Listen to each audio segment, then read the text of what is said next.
Je vais encore un peu scroller sur le réseau, pensais-je. J'avais compris qu'il était temps de me métamorphoser. Je me réveillais pile 4 minutes avant la sonnerie du réveil du film Égypte. Bus mon café de précipiter. L'idée des crimes commis par une créature dotée d'une force surhumaine. Capable de déchirer n'importe où planté. Il fallait donc être sur le qui-vive à l'arrivée. J'étais arrivé à l'aéroport sans encombre par un léger embouteillage. Ensuite, tout s'était passé normalement, contrôle facial puis installation de l'avion. Il était 11h. Une fois rassuré, je m'étais endormi paisiblement. Je me réveillais comme sur commande 10 minutes avant l'atterrissage. Il était 16h30. La ville m'avait accueilli avec une fraîcheur morose, une fine bruine, près de laquelle se tenaient 2 agents opérationnels. Voici les commissions, pensais-je m'approchant de les voitures. Bonjour camarade major. Permettez-moi de te présenter capitaine Litvin Mikhail Potapi, vous pouvez m'appeler Mishke. Dit le jeune homme en tendant les mains. Capitaine Rodin Vadim Olgovic, vous pouvez m'appeler Vadit 10 secondes en tendant les mains. Et dit mon nom Dourov Deni. Cela suffira. J'écoute Eric, mettons-nous d'accord et je ne compte pas voir seul le cours de route. Mais vous de votre côté sur le train et faites tout comme il se doit. Dis-je en souriant massé d'arrière. Comme tu voudrais te dénir sans problème. Nous aussi on en a marre de ce bordel, lancer Mishka se retournant vers moi. Parfait. Alors patron, pouvez bouffer ou file direct au bureau? Demande Vadim. En quittant le parking de l'aéroport que je proposais, et si on allait manger? On aurait toujours le temps d'aller au bureau. Exact, on aurait toujours le temps pour le bureau, taquier Vadim souriant. Derrière les vitres défile une petite ville grise enveloppée du bruit des vitrines de magasins. Aux enseignes effacent des immeubles de 5 étages sinistres crépiers caillés. Les passants flottés par les pluies semblent étranges et son visage. Alors, ça vous plaît chez nous? Murmura Mishka en allume une cigarette. Vu que c'est un peu lugubre, répondis-je, continuer d'observer le paysage derrière les vitres. Chez nous, c'est presque toujours comme cette vraie périphérie du monde. Que vouliez-vous? Lance Vadim tourne vers un bâtiment gris avec une enseigne clignotante. Mais pour une raison inconnue, nous y voilà. On mange toujours ici, la nourriture est peu mal. Et les prix ne peuvent que plaire, dit Mishka en sortant de la voiture. La rue nous accueillit avec le même bruit d'asphalte humide. En entrant dans le bâtiment, j'étais agréablement surpris qu'une salle aménagée avec soin. On trinquait pour faire connaissance. Alors avec les hiérarchies, les papiers officiels, les rapports, c'est bière bien sûr. Mais j'aimerais connaître l'avis des gens qui travaillent sur le terrain. Dis-je regardant les gars. Les hommes échangèrent un regard puis l'un d'eux commença à écouter des nuits. Tout commence bizarrement. D'abord, les cadavres ont commencé à disparaître de tombes dans l'un des cimetières de la ville. Les sécurités principales n'avaient rien remarqué. Le mat et l'équipe arrivaient, les 2 tombes profanes retournées. La première fois, c'est celui qui était venu, comme il s'appelle. L'âge de quartier de Brovadiv continue Mishka. Au sens de connard? Ricané-je regardant les gars. Oui, c'est son nom de famille, ils vont nous dire. Les ancêtres lui ont vraiment offert un cadeau pour les vieux souris le versant du reste d'alcool. Et ensuite, qu'est-il arrivé? Ensuite, Denis avec les cannes avec des gardiens particulièrement zélés commençaient à disparaître. On retrouvait les hommes, mais ils étaient comme mâchés tous compris. Comme si quelqu'un les avait vraiment mâchés, recrachés. Les premières fois de Vadit et moi sommes venus ici pour l'enquête. Le spectacle était monumental, des clôtures arrachées et des pierres tombales brisées. De croix renversées. Ils croient le n'ont aucune trace. Ni griffe ni patte ni traînée. Même un chien renifleur de garde-frontière, faut les a demandé, rien. Le chien tourne en route, gémit, renifle le sol et essaie de se barrer. Bref, rien n'a marché, conclut Michel avant de boire cul sec. Et vous n'avez été menti au supérieur? Ricané-je qu'en allume une cigarette. C'est comme d'habitude, les supérieurs voient mieux des noms. Alors, collecteur retourne au bureau? Et deux, on irait voir les lieux décrits pour comprendre ce qui se passe, dis-je dans le vent. Oui, Bémi, toi, tu es un vrai mec, on aurait bien besoin d'un patron comme toi. Répondit Vadim en appelant le serveur. Le lendemain matin, je me réveille exactement 4 minutes avant le réveil. Je fis quelques exercices, bus mon café de précipiter vers les lieux du crime. Une créature d'une force surhumaine capable de déchirer n'importe où. Ne vous laissez perper. Elle arrive qu'il fallait être sur ses gardes. L'aéroport, les contrôles de l'avion, tout se passait sans encombre. 11 heures que j'étais assis dans mon fauteuil, je m'endormis paisiblement. Je me réveillais comme sur commande 10 minutes avant l'atterrissage. Il était 16h30. Les villes m'accueillit avec un ciel maussade d'une bruine fine. 2 agents opérationnels m'attendaient près d'une voiture. Voici les commissions d'accueil, pensais-je m'approchant. Enchanté, camarade major. Permettez de me présenter capitaine Litvin Mikhail Potapi, mais appelez-moi Michel. Dit le premier tendant les mains. Capitaine Rodin Vadim Olgovi, mais appelez-moi Vadiv. Dit le second tendre également les mains. Et dit mon nom est Dourov Deni. Ça suffira. J'écoute et dit qu'on veut s'entendre et je ne vais te voir seul. Mais le train épais fait tout comme il faut. Nous nous installâmes dans des voitures. À l'autre de nous, vous pouvez bouffer ou directement au bureau? Demande Vadim en démarrant. À l'ouman, je tournerai toujours le temps d'aller au bureau. Les villes grises enveloppées de fumée défilaient derrière les vitres. Les enseignes effacées, magasins et immeubles de 5 étages aux murs décrépits. Les passants flous sous la pluie semblaient d'étranges dessins visage. Alors comment vous trouvez chez nous? Demande Mich en allume une cigarette. Un peu sinistre répondis-je en regardant le paysage par la fenêtre. Nous nous arrêtâmes devant un bâtiment gris avec une enseigne néo-clignotante. Nous mangeons toujours ici. La nourriture est bonne et les prix sont raisonnables, dit Mich en sortant de la voiture. L'intérieur était surprenant chaleureux. Nous commandâmes à boire pour faire connaissance. Alors avec les hiérarchies, les papiers officiels, les rapports, c'est bien. Mais j'aimerais connaître l'avis des gens qui travaillent sur le terrain. Les gars échangèrent un regard puis Michel commence à donner, tout a commencé bizarrement. D'abord les cadavres ont commencé à disparaître de tombes. Un matin, l'équipe de garde arrive et trouve 2 tombes profanées. Le premier fautelage de quartier, un certain niveau Moudil est venu, Moudil, m'exclamai-je en souriant. Les ancêtres l'ont bien surnommé ce galaurait ce nom pour les vies. Michel sourit continue ensuite à donner avec les cadavres. Les gardiens les plus élevés commençaient à disparaître. On le retrouvait comment dire mâché avec les os. Comme si quelqu'un les avait mâchés et recrachés. Vadim de Mourk on est arrivé les premiers sur les lieux. Le spectacle était monumental, des clôtures arrachées et des monuments funéraires brisés. De crocs renversés. Il croit lui manque aucune trace. Ni griffe ni patte ni traînée. Même un chien de la police frontalière n'ont rien trouvé. Il tourne en rond, Jimmy renifle le sol et semble vouloir s'enfuir. Et les hiérarchies, elle vous a cru? Demandai-je en souriant. Bien sûr que non. Comme d'habitude, le Soden ne voit mieux. Nous quittâmes le café. La nuit était tombée et la pluie avait cessé. Laissant derrière elle une fraîcheur humide, une légère brume. Au bureau, après avoir parlé avec la direction locale qui examinait les dossiers. Une chose devint claire, rien n'était clair, ni témoin, ni indice, ni suspect. Ce qui aurait pu éclaircir les situations gisait de morceaux de Morgate racontait rien. Personne. Tu vas demander comment? Dit soudain la voix de nous interrompre la séance. Pour ne pas inonder le bureau. Il faut faire comme ce dit Igor Mikhailovi.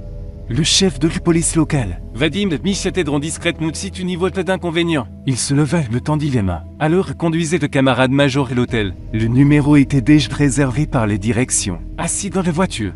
Les gars nous déposèrent devant mes appartements s'éloignèrent dans un bruit de moteur. J'allumai une cigarette et réfléchis. Que signifiait tout cela? Tu vas demander? Les réponses ne se fit que attendre. J'ai une idée. Et pour ne pas gâcher le tableau, tu sors tout demain. Te voilà l'intrigue, pensais-je, je tombe mon mégot dans une poubelle.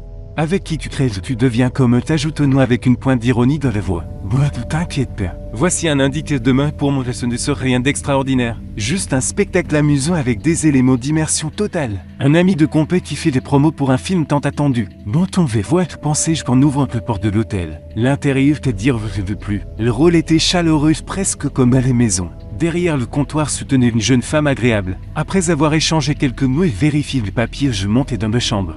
Qui me surprit encore plus par son aménagement. Je m'allongeai sur le lit, sortis mon ordinateur portable parcourant les réseaux sociaux.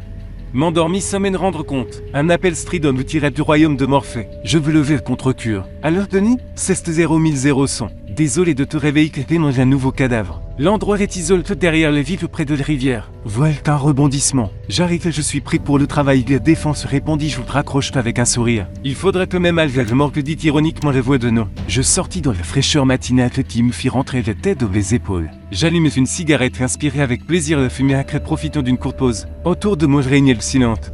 Seul mon trouble au loin par le ronronnement inquiétant d'un moteur. Les gaz arrivaient rapidement. Je n'eus même pas le temps de finir une cigarette. Je montai dans la voiture et nous serrâmes les mains. Alors, qu'est-ce qui est? Demandai-je. Aucune idée. Remplace est arrivé ce matin qu'il ait vu se répondit Vadim. L'on jugeait par ce voie. Le gars a dû avoir une sacrée trouille. Ajouta Michel me tendant un café dans un petit gobelet de papier. Les maisons du secteur privé défilent, puis l'asphalte se termine. Les sauts placent une roue de terre bosseux.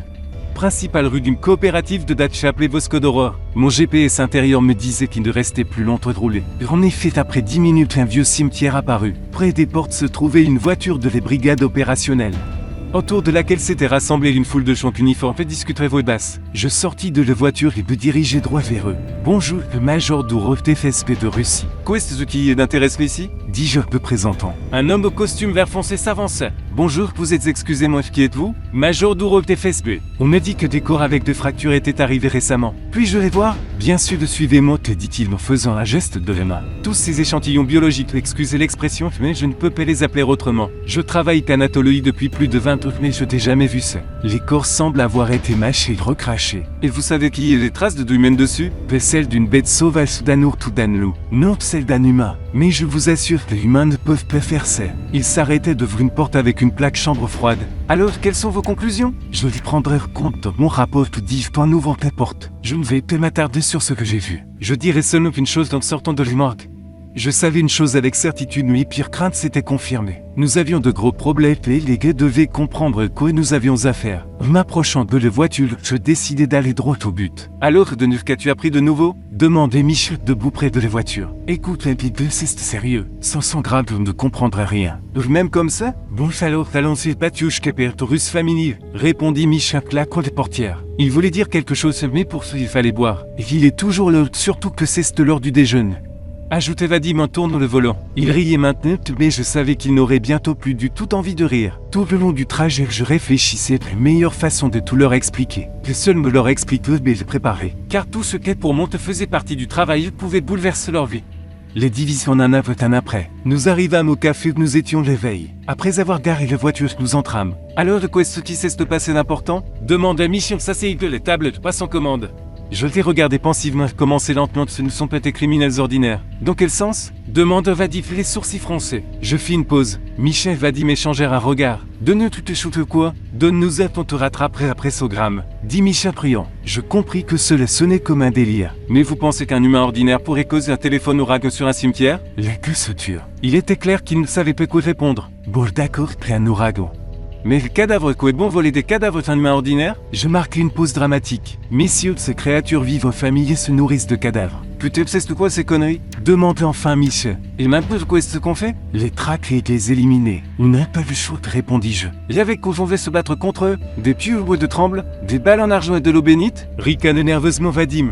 Tu es sérieux? Pour la caméra? Au moins, on pourrait dire bonjour aux ancêtres. Je m'adossais de mes chaises. Vous ne le croyez pas? C'est votre droit. Mais je vous préviens, si ça vient une confrontation, ne vous mettez au travers de mon chemin. Bon, Tony, t'aiderai comme pour te répondit Michel, légèrement soucieux. Je finis mes cigarettes et les jeter dans le cendrier. Si vous faites les cons, vous finirez vos morceaux dans tes sacs noirs au frigo. Vadim sursauta. Bon, Tony, qu'on t'a compris. Non, vous n'avez rien compris du tout, rétorquai-je. Bon, Trigger, tu fouilles y aller. Je me levai de la chaise. Bon, si c'est comme ça.